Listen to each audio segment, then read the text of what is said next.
Will advance to Sunday's second-round game versus either Baylor or Vanderbilt. It is the 26th consecutive home victory for the Hokies. As a courtesy to your fellow media members, as well as coaches and student-athletes, please silence your cell phones at this time. And when you ask your first question, please provide your name and media affiliation. If you're joining us on Zoom, use the raise hand function, and we will address your questions on Zoom. And as always, recording video of press conferences on cell phones or cameras in the room is prohibited. Joining us on the dais are Olivia Sumiel, Georgia Amor, and head coach Kenny Brooks. Coach, we'll begin with an opening statement. I am so proud of these kids, each and every one of them. The way they stepped up. It looked a little dicey in the beginning of the week when we first started trying to go over. Marshall trying to emulate Marshall's pressure. But, you know, they were diligent and just trying to understand what we needed to do, how we needed to take care of the basketball.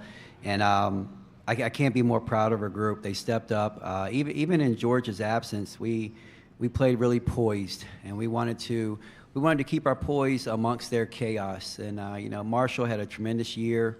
Really enjoyed watching their progression from the start to the finish. And Kim does a really great job. And but I'm proud of our kids. I don't know where to start. Do I talk about Olivia's 14 rebounds? Do I talk about Clara Strack's 17 points? Do I talk about Matilda's 21? She gets over 1,000 today. And then Carly Wenzel, you know, grew up and was a big girl today. And we really, you know, just appreciated all of it. So very proud of our kids. Looking forward to advancing. Let's open it up to questions for the student athletes. We'll begin with Mark in the front row. Kenny, you had called this week. You had said it was an. What's that? Is it for me? No, student athletes. Yes. Olivia, you guys in Georgia, you guys shot lights out in the first three quarters.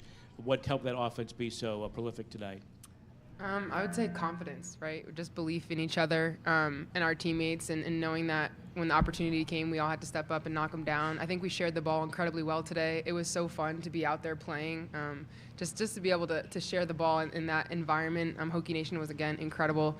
But it was a really fun team win. I think we moved the ball and found the right shots for the open player. And how about defensively? What did you think you guys did to make it a tough shooting night for them? I mean, I think Coach had great calls in switching up our defenses. You know, we went from a 3-2 to a 2-3 to man, so I think we kept them on their toes and pushed them into positions where they didn't really want to thrive in. I must say, I do think that, you know, we didn't really contest some of their shots and they just missed. So that's something that we have to definitely work on for the next game. But I think overall we just did a really good job at keeping them on their toes. Let's go to Andy in the second row.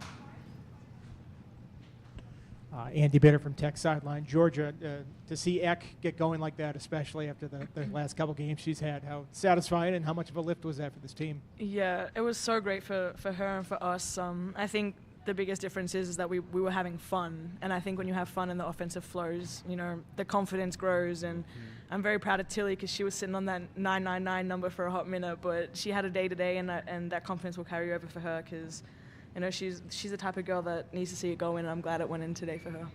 We'll go back row corner next. Congratulations, guys. So Marshall presented a very unique challenge. What about them that they did allowed you guys to have the game that you did? Because it seemed like what they were trying to do worked really well early, and then you guys just got momentum and took off. So what do you think the moment was that really made it click for you guys? I think, you know, their defense, they giveth and they taketh. They have runs where maybe they'll have a few energy plays and hold us to a few stops, but they were giving up a whole lot, and they were taking risks, and they were, you know, leaving people open. So I think we did a good job at exploiting it when we could. And I think even towards the end, you know, the energy that felt like within the press, it wasn't there anymore. I think they got pretty flat towards the end. So I think we did a pretty good job at, you know, breaking it, staying composed, like time after time after time. As you said, there was instances where they did creep up on us, but I think overall we did a good job at handling it. Second row over here. Once again, please state your name and affiliation when you ask your first question. Thank you. Thomas Bray, Collegiate Times. You know, after the ACC tournament, how did it feel to come, you know, back to Cassell and shoot the ball so well? I think It's incredible. Just to be at home, we were really fortunate to earn a 4 seed, and I think that's a testament to the work that we put in all season long. But to be home in front of Hokie Nation, it's just an absolutely incredible feeling. Really, really proud, and it was fun to see the ball go in and have the energy sparked from the home court advantage. This is for Tim Thomas from the Tech Lunch, but this is for either of you guys. Clara Strack, making your NCAA tournament debut as a freshman, replacing the 3-time ACC Player of the Year, perfect 100% from the field, 17 points. What enabled her to have that type of success, both from what she did on the court and the mentality she brought to the game today? Let's start with Olivia, then Georgia. Strack attack. That's 2 words. We like to use them all the time. She's fun to watch and even more fun to play with. I'm excited to see where her future goes. But she's been huge for us this year. I think Coach Brooks has said it a couple times. Like, she could be starting on other programs, but she's kind of taken her role and learned from the incredible Elizabeth Kitley. Obviously, we don't have her with us within this tournament run, but I think Claire has definitely had her leadership to learn from all year long, and to see her kind of step into her own tonight, I think it was really awesome. And when she confidently knocked down that 3, we were gassed for her. That was just absolutely incredible. So we're really happy for her. Strack attack. Luke and then David. Luke Creasy with HD Media. You guys give up 20 offensive rebounds, but nearly double them up on the defensive end. Can you talk about the effort on that specific end of the glass to kind of offset what they were doing by grabbing some of those offensive boards? I think that we could have done a much better job, obviously, at boxing out and grabbing those rebounds, because they had those possessions. I think even in the first half, I think that's how they kind of they chipped it back, and it was through second chance opportunities, and that's something that we were good at in the first 5 minutes and then kind of slipped a bit away from that. But I don't think necessarily it was mentally us making up for it. I think we were trying to be aggressive, but we definitely had to do a better job at grabbing the defensive boards. I think they have like a chuck and chase mentality a little bit. Like some of their shot selection is a little all over the place. So I think we needed to do a better job of recognizing that and understanding that wild shots or long shots lead to wild and long rebounds. So I think that's just a learning point for us. But we were able to clean it up on the defensive end, which was good. David Cunningham, Tech sideline. Olivia, you guys mentioned the mentality and the poise. You had to stay composed. What goes into that? And how proud were you of the ability to, it didn't matter what quarter it was, that you guys were kind of able to just stay mentally there? I think it's a testament to 2 things. One, our coaching staff and the way that they prepared us all week. I wish you guys could be in our practices to see what we went through this week. Just preparing for that pressure and the different style of play that we're facing tonight. And then I think second, it's a testament to the leadership that we have in our team and the experience. Obviously, we have some freshmen out there, but they were able to learn and pick up and understand that in order to handle kind of that pressure and that kind of style of play, you just have to keep your head on your shoulders and stay poised throughout. Go ahead, David. Georgia, Kenny mentioned that that Carly played like a big girl today. What impressed you the most about her composure and the way that she handled and facilitated and all that? Yeah, I mean, I don't know. She just looked like she had fun out there. Seriously, because sometimes she gets in her own head, and you can in practice for sure. It's mistake, and she kind of compounds it. But today, did she have mistakes? Yeah, who didn't? But I was proud of her for the way that she continued it on and carried it over and kind of put it away. It was almost like she completely forgot about what happened, which take it as you will. But for today, it was a good thing because her mentality was great and she was aggressive, and she even got a little bit of confidence and started celebrating like she was, I don't know, Tom Brady or something like that. She had fun with it, and I'm proud of her. Touchdown. Good, Mark. And to follow up on that, Georgia, what was it like? You seem to have an awful lot of fun on the bench tonight.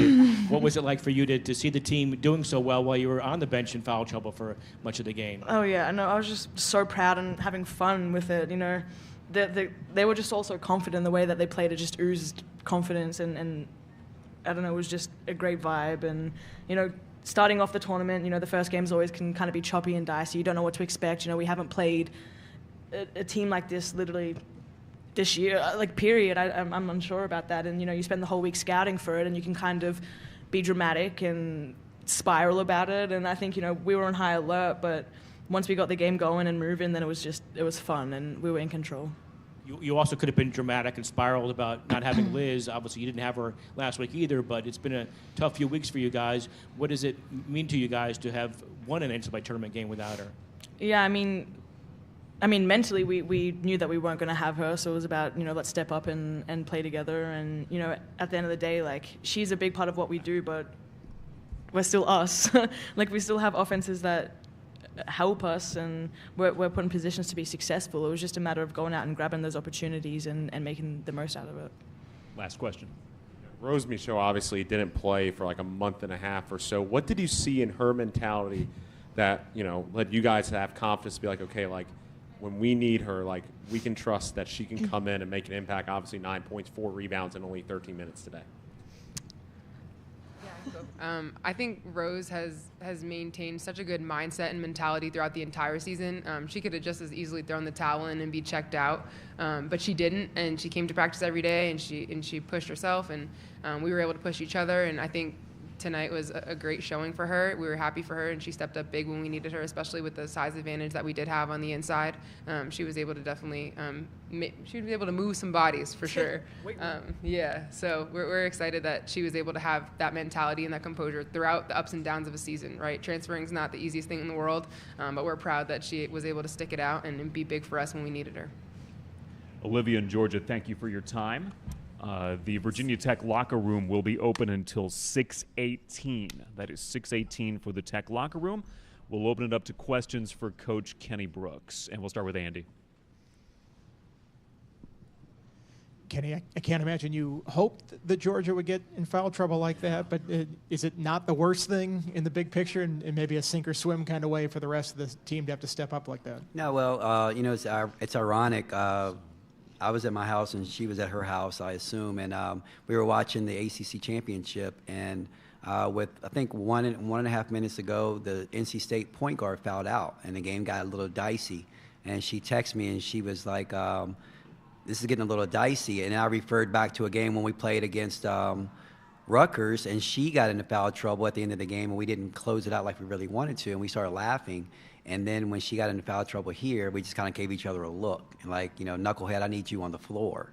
And but the way that everyone else stepped up, it is a blessing because she got a lot of rest, and obviously she's going to have to do a lot on Sunday. But I'm so proud of the rest of the group and how they were able to step up, keep their poise amongst a lot of chaos, as I mentioned before.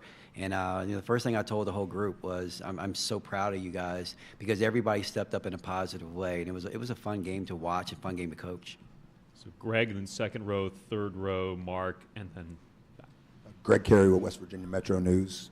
Coach, your girls seem to thrive playing in that environment. Just curious, what, if any, effect did you think it had on Marshall at the first 5-6 minutes of the game? You have to ask Marshall, but what I can attest to. We've played in this environment a lot. Last year at this time, it was a little eye-opening because it was the first sellout that we ever played in front of in the tournament. But then since then, I think we had 5 or 6 sellouts this year. So our kids are really used to this environment. They thrive off of it. It's definitely something that gives us an advantage. We like to say that it's worth about 8 to 10 points. Just being in this environment and having Hokie Nation cheer for you. So I've said it a million times. Hokie Nation and this crowd, Cassell Guard, they make a good team great, and that's why we've won so many games in a row here. Coach, for you in your career, how unique was this Marshall team's play style? It's very unique. They're all in. They're committed to the pressure. On a miss, they set up and they're pressing. On a make, they're pressing. They're trapping. They're running around. They're very good at what they do. I mentioned earlier that it was fun watching them and how they progressed throughout the year. The first few games, they were trying to do the same things, but they weren't as sharp with it. And then towards the end of the year, they got a lot more aggressive and they knew what they were doing. So we knew it was going to present some challenges for us. And I looked at that box score when they played James Madison, and I still don't understand it. They forced 39 turnovers. They took 46 threes. They took 38 some free throws. I just don't understand and how the game was what it was. And but they make you play on your heels. And I thought our kids. That's why I'm so proud of our kids because we were the aggressors. I think we had 15 turnovers. against that pressure, and so I thought we grew up a little bit today. Third row. Joey with Legacy Maker Sports Network. So to me, this really kind of seemed like a Carly and Clara coming out party. Yeah. How proud are you of them and, just their progression as players? And this game really just seemed. Yeah. They're my babies. And, they just happen to be playing behind 2 All-Americans. And, but they also play against 2 All-Americans every day. And the way that Georgia and Liz mentor them, it's something special. And I think Olivia said it, Clara would be starting for a lot of teams. And, the way that she's progressed this year, I told her, when Liz went down, I said, we keep saying that you're going to be good, you're going to be good, you're going to be good. You need to be good now. And I think that her mindset, she's a big smooth. I don't even know if she knew there was an NCAA tournament. She doesn't get flattered. I mean, it's just nothing really, shell shocks her. And but she played exceptionally well and showed off her skills. But Carly had a rough week, first couple of days of practice against all this pressure. I mean, she was turning it over. Like, I asked her one time, I said, "Are you colorblind?" Because she was throwing it to the other team. But as much as I was on her, she still kept her poise and kept on, and she played exceptionally well today, and proud of both of them. Kenny, you called this yesterday an unorthodox matchup. When during the week did you kind of privately feel, okay, this is going to be a good matchup for us? Probably about halftime. Yeah, honestly. Going into the game, it was really hard because I hadn't seen them play live. Everything was on film. And I couldn't gather their speed, and I couldn't gather our height advantage on film, what it would be. And not until we got out there and we started, running up and down and moving, is when I felt good about it. Because otherwise, I just didn't know, because I had never seen them before, other than on film. But I thought that our length really bothered them. It really did. And we wanted to, I think Georgia alluded to it, we wanted to funnel them into certain spots. They're very dangerous from 3, and they're very dangerous at the layup. What they really don't like, what I thought, is they don't really like the mid-range. They didn't really like that little shot right around the corner. So we kind of ran them off the three-point line and contested at the layup, at the basket. And I thought that was really good defense for us. And, we were out of position a couple of times, and they got some offensive rebounds, but they just rebound with a reckless abandon. But I thought we did a really good job defending them. Kenny, Marshall averages 24.5 turnovers forced per game. You guys only gave up 15 today, and Georgia Amore only played about 20 minutes.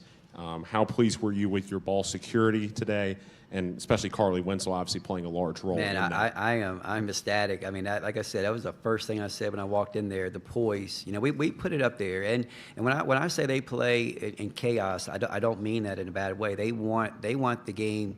Fouls, turnovers. That's like the longest game I think I've ever played. It was an hour and 57 minutes, and because it was a lot of stoppage, in play. I thought the referees did a tremendous job, just trying to keep the flow going.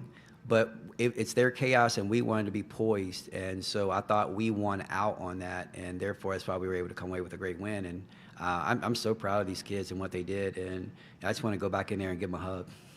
David, front row, and then Tim.